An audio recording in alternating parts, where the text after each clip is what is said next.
loaded down. Got about here in Mississippi. Bow season starts October 1st. I took off for the 1st and the 4th, so hopefully we'll have about 5 or 6 days of bow season. Actually, and we're also going to move a tripod for gun season. Where it's set up now, it's actually on a creek. It runs straight out of a pine thicket into some acre trees, which is normally a pretty good spot, but we're going to move it back farther in the swamp a little bit.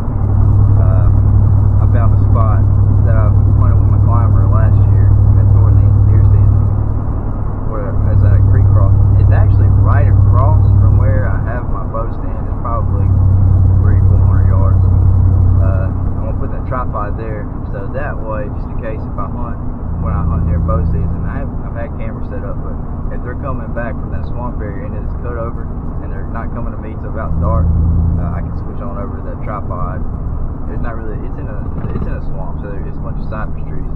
You don't really want to put a climber like on a cypress tree. I mean, you can, but it's kind of sketchy, man. They're so slick, nothing really digs into them, and they're stringy. So I got my old tripod up, and we'll brush it in and see what happens. I have a pretty good feeling we get in on a good buck before everything starts.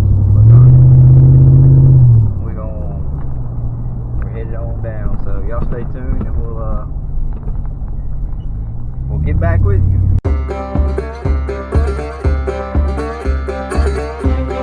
Hey everybody, we made it down here to Edinburgh. I probably made it 30 minutes ago. I meant to do some drive videos or whatnot, but I got to listen to a podcast. There's a guy that I listen to a good bit. His name is Jeff Sturgis. That dude is very knowledgeable and can tell you just about anything you want to know about deer, the habitat, how to hunt in October. I don't know, just a little bit of everything. Alright, let me tell y'all what we got going on. So I have a cutover.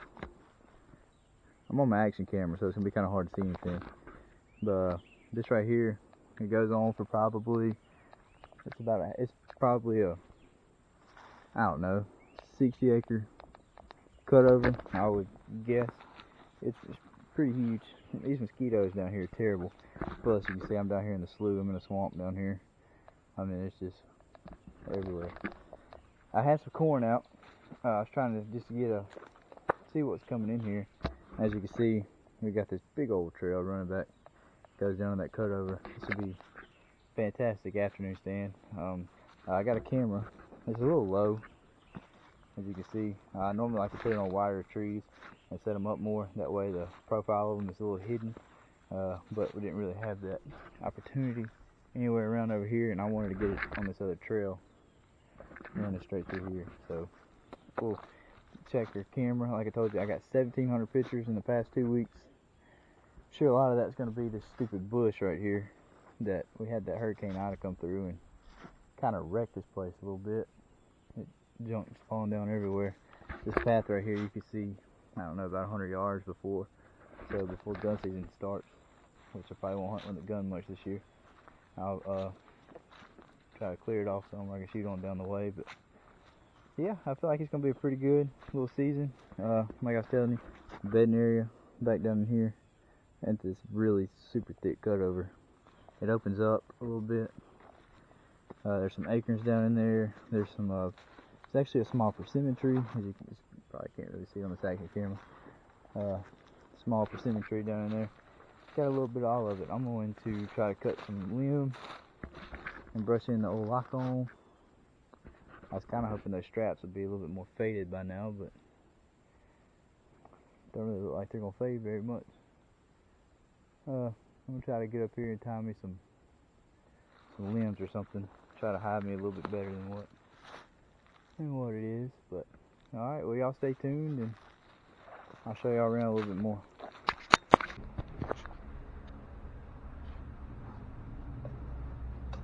What's going on? So the last time I was recording was in the woods. Here we are. The stupid camera died on me.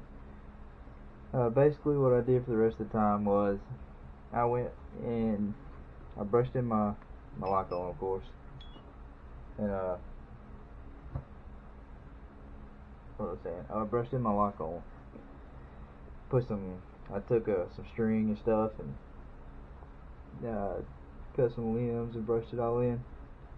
But pretty much what I was talking about out there was there's this guy. His name was Jeff Sturgis that I watch on YouTube a lot, which he taught me some stuff.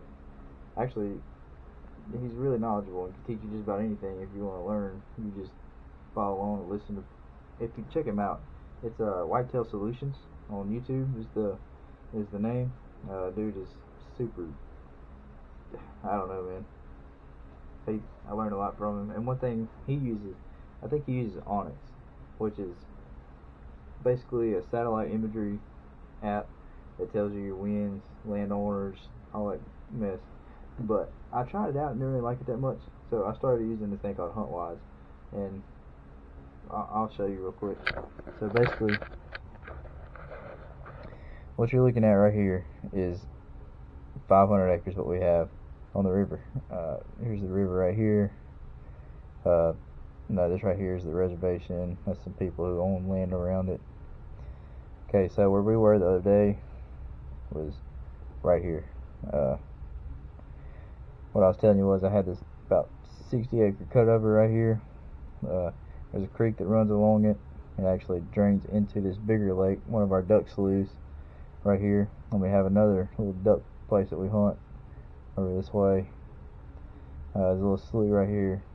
It's pretty much set up. So the reason I picked this spot was you got cut over right here, and actually they just cut all these pines right here. So you left this, all these pines in here are going to be gone. So basically what you're going to have is this is about a 4 or 5 year old cutover. This is going to be fresh. So all those deer that were right here are going to be pushed outwards and inwards and all kind of directions. So I put this right here because there's acorn trees all around it. Quite possibly might put one here, possibly. I don't know. Hadn't really thought about it. But we got a food plot here. We call it Larry's stand. So I'm probably 400 or 500 yards from it. And this road right here always has a bunch of scrapes on it. We got another stand back down in here. Last year that I had some good bucks on, and we got one roughly around in here.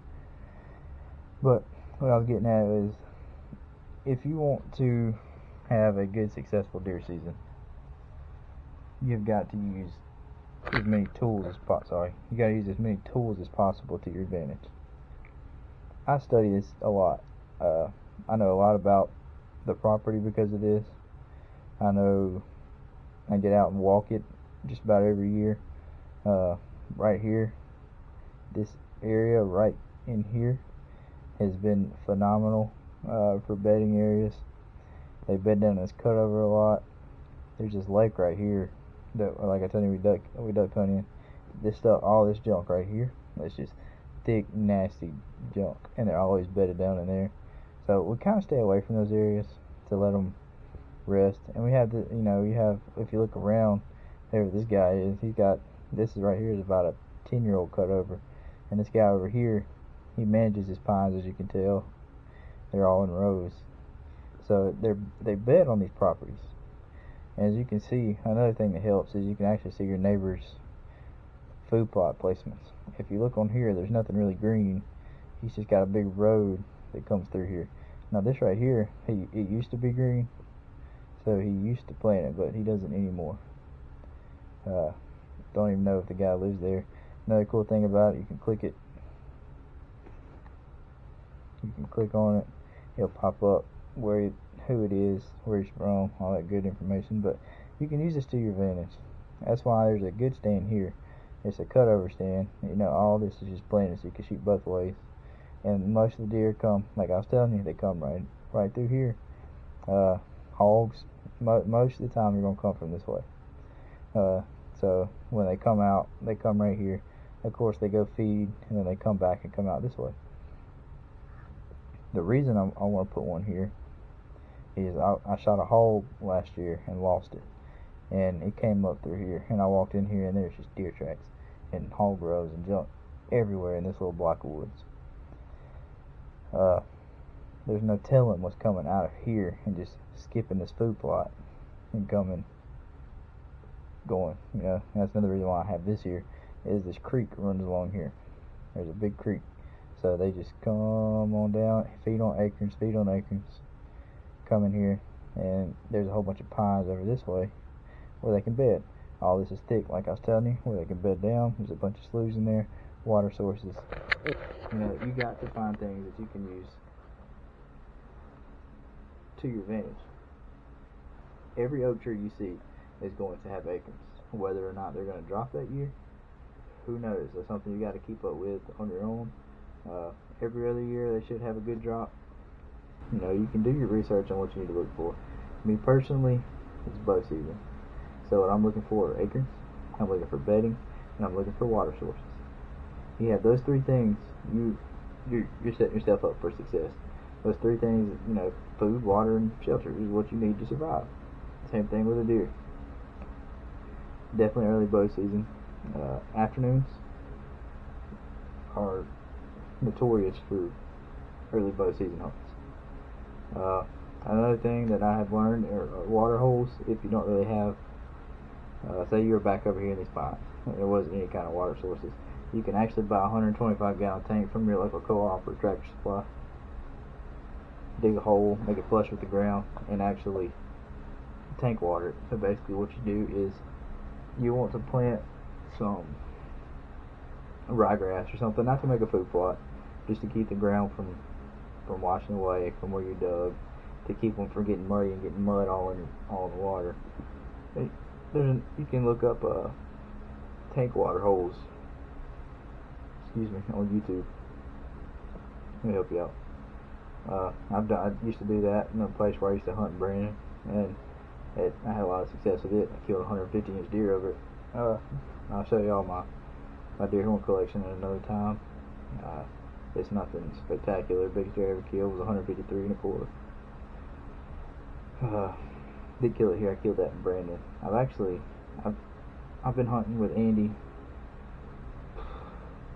Man, I don't know, 5-6 years now. We've been friends since we were 3. We kind of linked up and decided to hunt together, and you know, that's what hunting's all about. You know, friendship and fellowship and hanging out with your buddies. There's a guy, his name's Taylor Hutchison. We're pretty good friends now. Met him through hunting. Jason Moore, one of my absolute best friends. He's also part of EBURGOUTDOORS. Y'all meet him a lot. We'll do some hog hunts with him. We're gonna get after it this year. Y'all have some really good content. Y'all also hopefully learn a few things. That's why I wanted to do this. Pastime here at the fire station. You know, we're here for 24 hours. Sometimes I work 3 or 4 days straight. It'd be fun to, you know, drop some knowledge on y'all, what I have. Teach y'all about apps such as this. When we actually get to go out in the field, I can show y'all some of my strategies and what's paid off for me over the years. There's a lot of guys out there who have their way of doing things, and that's why I watch hunting a lot. Informational videos. I can tie into the way I do it, and the way they do it, and maybe create something that works for me. See, I'll show y'all something else. See right here, I have possible lock-on location. So I was telling y'all about my tripod. I don't have it marked, which I should probably mark it, but it is right. Actually, it's right here. So that you got this little lake right here, and when these pines separate, I have it on the very tip right here. I'll show y'all how to actually do this real quick. Where it says waypoint up there, you can just type in what you have there. You can pick ground blind, elevated blind, duck blind, trap. You got all kind of stuff, man.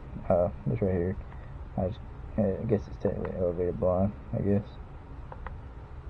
So click save. There you go. You marked your tripod. So for the wind, what is that, south? Nope. Sorry, I don't have a compass up here, so.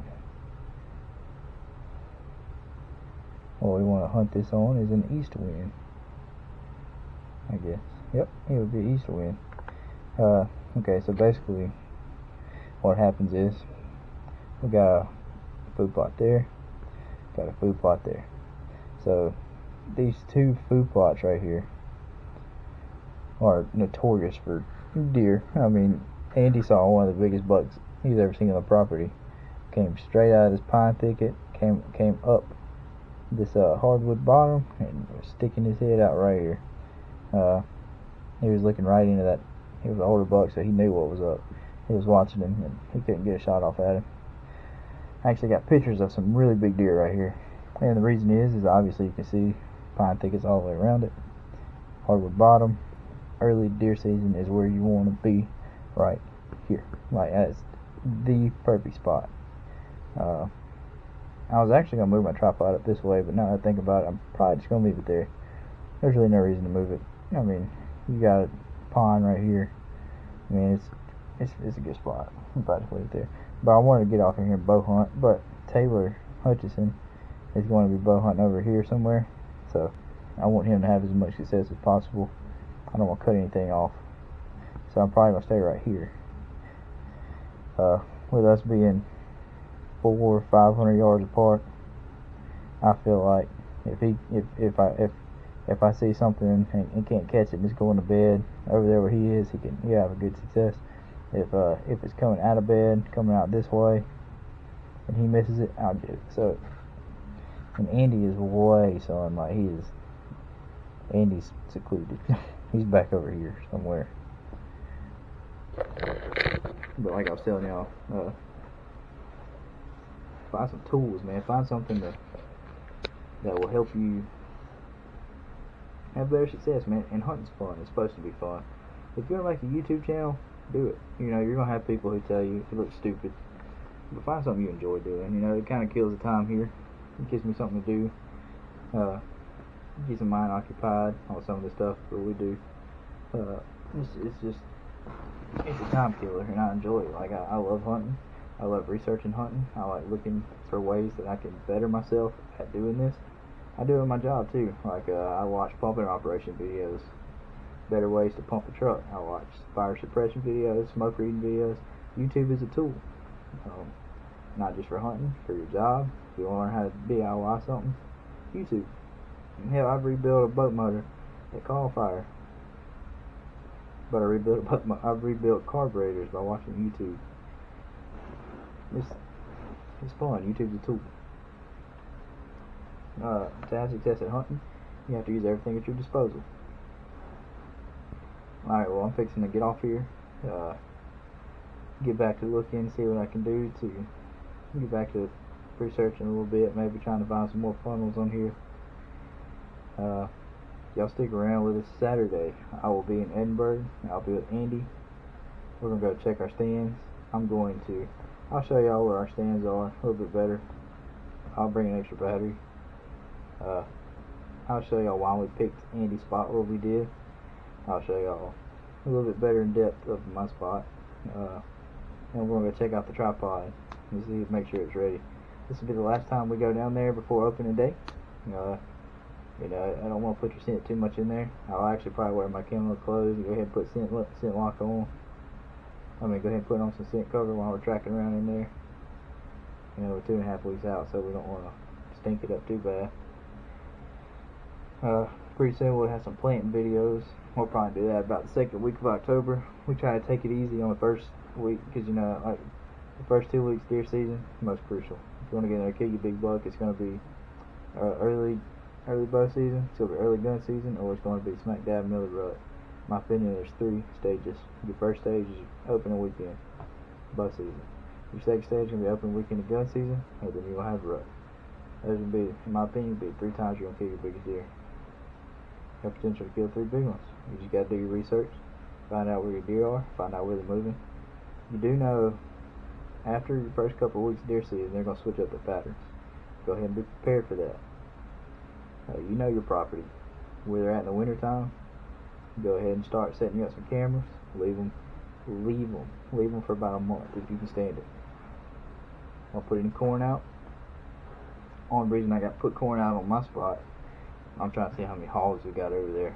To be honest, if there's a bunch of hogs coming in right there, probably I'm not gonna deer hunt there. Reason is they're gonna push the deer. They're gonna be nocturnal. Hogs are going to be the first to the food source every time. Every time. And that's why I got possible lock on location. Location's marked. It's situational. We'll find out. We'll find out what we got going on when I go check my cameras. And we'll get back with you, man. Y'all take it easy, and I'll see y'all Saturday.